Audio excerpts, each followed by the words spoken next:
안녕하세요. 지지자산운용 정대현입니다. 오늘은 임대 수익 목적의 수익형 부동산이라 볼 수 있는 원룸 건물 하나 소개해 드리겠습니다. 지하철 7호선 라인 사가정역에서 그리 멀지 않은 곳에 위치하고 있음에도 3차 진행까지 유찰되어 감정가의 51% 가격으로 진행 중인 물건입니다. 왜 3번이나 유찰되었는지 좀 살펴보고 또 이런 물건에는 어떻게 접근하시면 좋을지에 대해 알아보겠습니다. 경매 사건 번호는 서울 북부옥의 2020 타경 4768입니다. 서울 중랑구 면목동 583-66번지 소재하고 있으며 5층 건물로 공부상 용도는 근린주택이지만 현황상 15개 원룸, 주택 한 가구로 이용 중인 원룸 건물입니다. 토지는 대지 182제곱미터 55평 면적이며 건물은 일부 제시에 포함 410제곱미터로 124평 정도입니다. 감정가 17억 3,400만원으로 평가되어 경매 진행되었는데 2021년 10월 12일 3차 진행에서도 유찰되어 현재 최저가가 감정가 51% 8억 8,800만원입니다. 4차 매각기일은 2021년 11월 16일 예정입니다. 먼저 위치를 보시면 해당 물건은 지하철 7호선 사가정역 역세권에 위치하고 있어서 원룸의 우선 조건이라 할 수 있는 교통편은 비교적 좋습니다. 인근은 동유형주택, 단독주택, 다세대주택, 아파트 등이 소재하고 있는 주택지대입니다. 사가정역에서 환승 없이 강남구청역, 노년역까지 20분대 이용이 가능해 강남 등지 직장인 대상의 원룸 수요도 있을 것으로 보여지는 지역입니다. 그런데 왜 이렇게 3번이나 유찰이 되었는지 하나하나 알아보겠습니다. 먼저 건물 등기부 현황을 살펴보면 현 소유자가 2012년 8월 1일 소유권 보존 등기를 했고 2012년 8월 23일 근저당권, 이후에 근저당권, 임차권, 가압류 등등 설정 권리들이 있습니다. 말소기준 권리는 2012년 8월 23일 근저당이 되겠고 이후 권리들은 모두 매각 이후 소멸되는 권리들로 특별히 인수되는 권리는 없습니다. 토지 등기부 현황도 살펴봐야 하는데 토지 경우는 말소기준 권리가 2021년 4월 30일 설정된 근저당이 되겠습니다. 토지, 건물의 등기부 권리 분석상으로도 특별한 문제가 없어 보입니다. 그렇다면 임차인이 많은 원룸 건물이므로 혹시 인수하는 선순위 임차인의 영향으로 유찰이 될 수도 있으므로 이번엔 임차 현황을 좀 보도록 하겠습니다. 법원 현황상 확인되는 임차인 수는 모두 16명입니다. 거의 전세 형태의 임대차 계약이며 공실은 없고 총 보증금 9억 9,800만원, 월세 35만원으로 확인됩니다. 그런데 제일 빠른 임차인 전입 일자가 2013년 4월 1일 전입한 땡땡으로 임차인 모두가 건물 등기부상 말소기준 권리인 2012년 8월 23일보다 후순위 임차인들입니다. 임차인 모두 배당 요구를 했고 낙찰대금에서 보증금 배당 못 받더라도 대항력이 없어서 부족한 보증금을 낙찰자에게는 요구할 수 없습니다. 즉 낙찰자 입장에서는 인수하는 임차인 보증금이 없습니다. 참고로 16명 중 14명은 소액 임차인에 해당되어 주택가액 2분의 1 범위 내에서 보증금 중 일정액을 다른 담보권자보다 우선하여 최우선 변제금을 받을 수 있습니다. 소액 임차인은 최소 2,500만 원을 우선 배당받을 수 있을 것으로 보여지고 낙찰자 입장에서는 명도 과정에서 큰 도움이 될 듯합니다. 등기 권리 관계도 특별히 문제없고 인수하는 임차인 보증금도 없어서 권리 분석상으로는 문제는 없는 물건입니다. 그렇다면 물건에 하자가 있을 수도 있습니다. 서두에 물건 개요 설명할 때 공부상 근린주택이지만 현황상 원룸으로 이용 중인 건물이라고 말씀드렸는데 감이 좀 오시나요? 네, 3번이나 유찰된 이유는 건축물 대장상 위반 건축물 등재로 건축과 주택가에서 부과 중인 이행강제금 때문이라고 판단됩니다. 대장을 보시면 2012년 10월과 11월에 2층 사무소 107제곱미터를 주택으로 무단 사용한다는 내용과 3, 4, 5층 20제곱미터를 주거로 이용한다는 것에 대해 위반 건축물로 등재되어 있습니다. 일단 위반 건축물 관련 문제는 나중에 자세히 알아보도록 하고 그 전에 과거로 거슬러서 건물 태생부터 잠시 살펴보는 게 이 물건 이해하는 데 도움이 될 듯합니다. 위 사진 보이시나요? 현 소유자는 위 사진의 구옥을 2011년 12월에 6억 원을 주고 매입을 합니다. 그리고 2012년 1월 20일 건축 허가를 받고 약 6개월의 공사기간을 거쳐 2012년 7월 26일 사용 승인을 받습니다. 위 사진이 현재의 모습입니다. 경매물건 토지 용도 지역은 2종 일반 주거지역입니다. 서울의 경우 2종 일반 주거지역이 건폐율 60%, 용적률 200% 이내입니다. 건축주는 일단 법적 허용치의 거의 최대인 건폐율 59%와 용적률 191%로 1층은 필로티 구조, 2층은 근린생활시설, 3층부터 5층은 다가구 주택 8가구로 준공을 받습니다.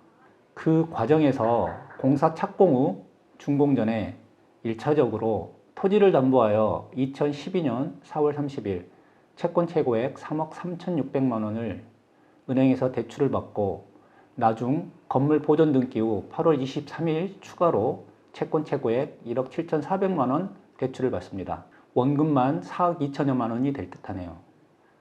문제는 2012년 7월 26일 사용 승인 이후 얼마 지나지 않은 2012년 10월 29일에 위반 건축물로 적발이 되었습니다. 준공 이후 바로 원룸 15개, 5층은 주택 1개로 무단 용도 변경이 이루어진 듯합니다. 그리고 원룸으로 개조한 이후에 임차인들을 들이기 시작한 듯합니다. 그것도 월세가 아닌 거의 전세 형태로 말이죠. 은행 대출금과 임차인 보증금을 합하면 현 소유자는 구옥 매입 비용과 건물 신축 비용에 들어간 투자금을 회수하고도 남을 금액으로 판단됩니다. 처음부터 어느 정도의 계산은 있지 않았을까 하는 생각이 드는 것도 무리는 아니죠. 경매를 하다 보면 이런 위반 건축물도 심심찮게 보게 되는데요. 이렇게 위반 건축물이 있는 경매 물건에는 어떻게 접근해야 할까요?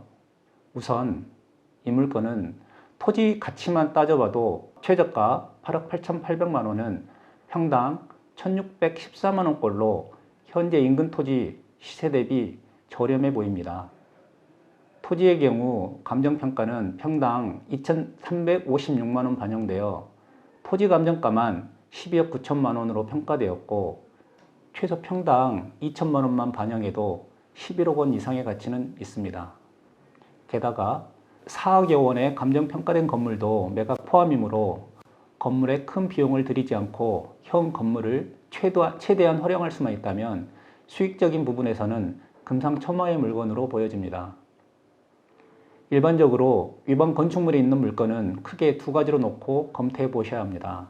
첫 번째는 이행강제금을 납부하더라도 위반 건축물을 통해 얻는 실익이 크다면 현 건축물 상태 그대로 가는 방법이 있고, 두 번째는 위반 건축물을 원상복구하거나 조건에 맞게 용도 변경해서 합법적인 건물로 만드는 방법이 있습니다. 어떤 방법으로 결정하든지 그보다 우선시 되는 것은 시장 조사가 필수라는 점입니다. 임대 수요는 있는지, 전세와 월세 비중은 어느 정도일지, 전월세 시세는 어느 정도인지 등을 먼저 파악하고 해당 물건에서 나오는 임대 수익이 얼마인지를 알아야 수익성 분석이 가능하기 때문입니다. 개인적인 판단으로 월세 경우는 보증금 500만 원에 월차임 40에서 45만 원 정도, 전세는 7천만 원 정도는 받을 수 있을 거라 보는데 자세한 시세는 각자 부동산을 통해 확인해 보시기 바랍니다. 위반 건축물 접근 방법 중 첫 번째 방법으로 검토하기 위해서는 이행강제금 확인이 되어야 하죠.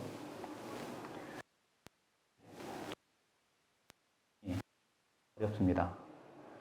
주택가 이행강제금에 해당하는 건폐율이나 용적률을 초과하는 무단 증축의 경우는 제곱미터 시가표준액의 50% 곱하기 위반 면적 곱하기 부과요율 산식을 적용하고, 건축과 이행강제금에 해당되는 무단 용도 변경의 경우 제곱미터당 시가표준액 곱하기 위반 면적 곱하기 부가요율 산식이 적용됩니다.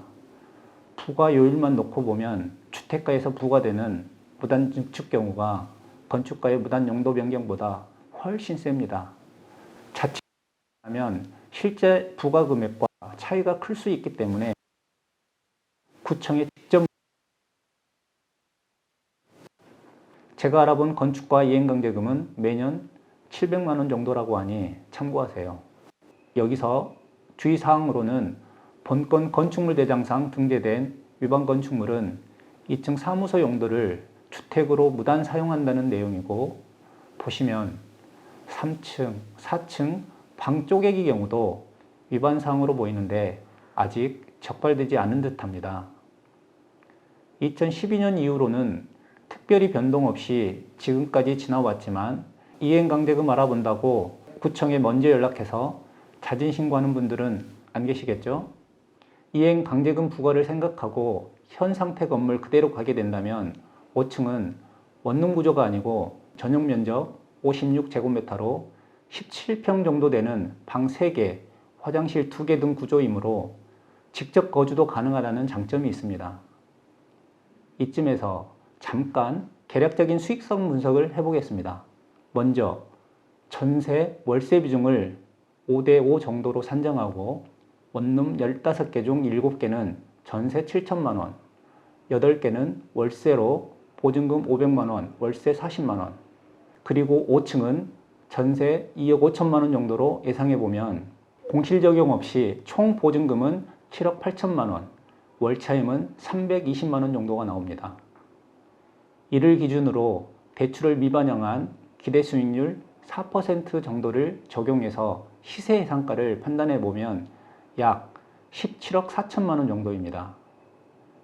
그런데 해당 물건은 현 상태 기준으로 건축과 주택과 위반 건축물 이행강제금을 고려해야 합니다. 매년 이행강제금을 1,500만 원 정도로 예상해보면 임대보증금은 7억 8천만 원으로 갖고 이행강제금을 제외한 월 수익으로 보면 195만 원 정도가 예상됩니다. 그러므로 이행강제금을 고려한 시세 예상가는 13억 6천만 원 정도로 판단해 볼 수 있을 것 같습니다. 즉 시상가치 13억 6천만 원 매물이 현재 8억 8천만 원으로 경매 진행되고 있다고 보시면 되겠습니다. 낙찰 금액에 따라 수익률은 달라지겠지만 지난 3차 경매 최저가인 11억 1천만 원 가격대로 수익률을 계산해 보면 대출 반영하지 않은 순수 자기자본 예상 수익률이 약 7%가 나옵니다. 하지만 어디까지나 순전히 개인적인 의견이므로 자세한 임대 시세, 가치 분석은 별도로 판단해 보셔야 합니다.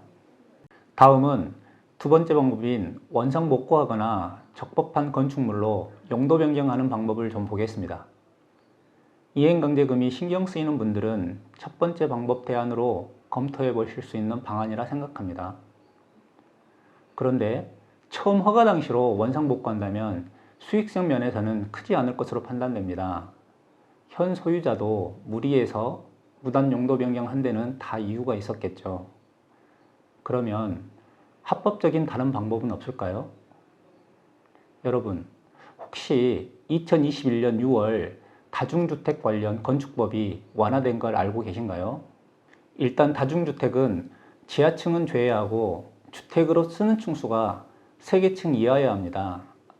그런데 과거에는 1층을 필로티 구조로 하더라도 주택 층수에 포함이 되었는데 이제 1층 필로티 구조는 주택 층수에서 제외되는 것으로 개정되었습니다.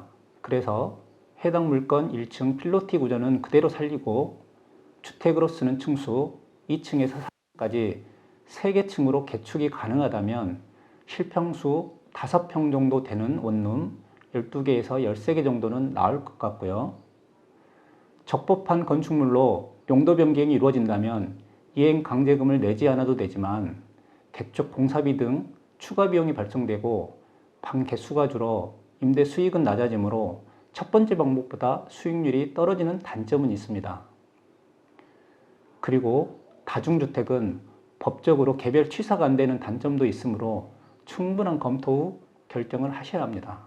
그렇지만 대부분의 다중주택에서는 취사의 경우는 단속을 피하는 방법을 통해 커버하기도 합니다. 오늘은 위반 건축물로 등재된 원룸 건물에 대해 알아봤습니다. 해당 물건은 이행 강제금을 감안하더라도 4차 경매 최저가인 8억 8천만 원은 예상 시장 가치에 비해서 가격 메리트가 충분히 있는 것으로 판단됩니다. 경매에서도 위반 건축물은 여러 형태의 유형으로 흔히 볼 수 있습니다. 건축물 대장상 위반 건축물로 등재되어 입찰 전에 미리 확인이 가능한 위반 건축물도 있지만, 위반 건축물이지만 아직 적발되지 않은 상태로 매각이 진행될 수도 있습니다. 이런 경우 위반 건축물에 대해 대수롭지 않게 생각하고 입찰을 하는 경우가 있는데, 이는 위험한 생각입니다. 앞서 말씀드린 바와 같이 이행 강제금이나 복구 공사 비용 등 생각지 않았던 지출 비용이 생길 수 있기 때문이죠. 권리 분석뿐만 아니라 건축법에 대한 이해도 어느 정도는 있어야 좀 더 정확한 입찰 전략을 세울 수 있고 소중한 재산도 지킬 수 있을 거라고 생각합니다. 오늘 영상은 여기까지입니다. 시청해 주신 여러분 감사합니다.